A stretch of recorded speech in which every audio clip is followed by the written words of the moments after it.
MDGs set out basic development milestones. If you are passing these milestones, you are on a roll with development. You've got every child through primary education. You've substantially reduced poverty and hunger. Education across the world is considered to be the high stakes way in which you can catapult an environment into a developed future. I think that women are very entrepreneurial. Given a chance, they'll access the credit, they'll use the opportunities, they'll create a better livelihood for themselves and their families. So supporting the creation of those micro businesses, small businesses, right from the very smallest level is absolutely critical to the empowerment of women and the growth of a vibrant private sector in societies. UNDP really has several roles. The first is actually creating the partnership, and in doing so creating awareness on the Millennium Development Goals and the role that businesses can play, but also a brokering and a facilitating role. What are the triple wins? You know, you're looking at environment, you're looking at social, and you're looking also at economic. You want equitable economic growth, which is sustainable, but also which is not harmful to the environment. So I think what we need to do is find business practices and models which really integrate that. Companies operating in Africa engage with their environment and communities in a range of different ways. Interventions span from philanthropy and CSI to corporate social responsibility and creating shared value. Regardless of the context, the common thread must be sustainability. I think historically, sustainability was defined as a business that meets the demands of today without impacting or negatively impacting on businesses of the future and enable them to meet their objectives in the future. We are further refining this broad framework of sustainability, taking into account its cross-functional nature, which does not only span the areas of safety, health and environment, but also looks at the areas of corporate investment, of community involvement, of community empowerment. Climate change poses risks to industry, but it also presents opportunities for the development of new products, markets and competitive advantages inherent in the low-carbon economy.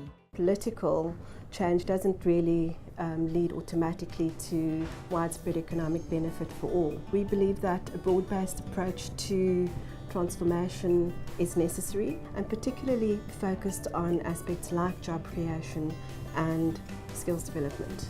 Much of Africa has seen quite high economic growth rates in recent years, but that high growth hasn't translated into greater food security or in many cases into much poverty reduction. The trick is to make the growth much more inclusive, to focus on where the poor are actually living and working, which is so often in the rural sectors, and also to focus on building up the micro businesses and opportunities for the small business people to get into the bigger value chains. Profit then is intrinsically linked to making all of these things work, because you can't do this just as a charity. And people in Africa are not asking for aid. They're asking for profits which is made from their country to be ploughed back into the necessary components to make it sustain itself. Instead of taking the resource and sending it to another country and it comes back as a finished product. Africa, within the new economic framework, has undergone tremendous change, and of course it has to do with the multi-party democracy or the winds of change that are blowing through Africa.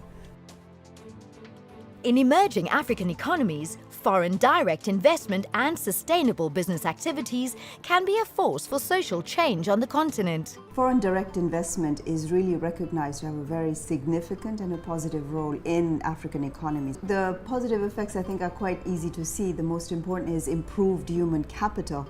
And this comes about through, for example, knowledge transfer. Foreign direct investment companies bring in different ways of working, different management practices. They also bring in different technology, so there's also a technology transfer, skills, etc. But also job creation, because coming in they also bring in different types of jobs, and that creates jobs in the economy. Foreign direct investment also then makes the links to markets that wouldn't normally be present in the country. So there is this link to the local and the global. As well as creating competition in the country. So you're also working towards increasing productivity. So there is actually quite a large number of positive effects. The Millennium Development Goals are probably the most powerful goals that the whole world has actually signed on to, they won't be achieved by any single organization or government or group or civil society. They're really goals that we all have to work at. And what's important for business to understand is that in order to achieve these goals, there is a very strong role for business, because business private sector is the engine for economic growth.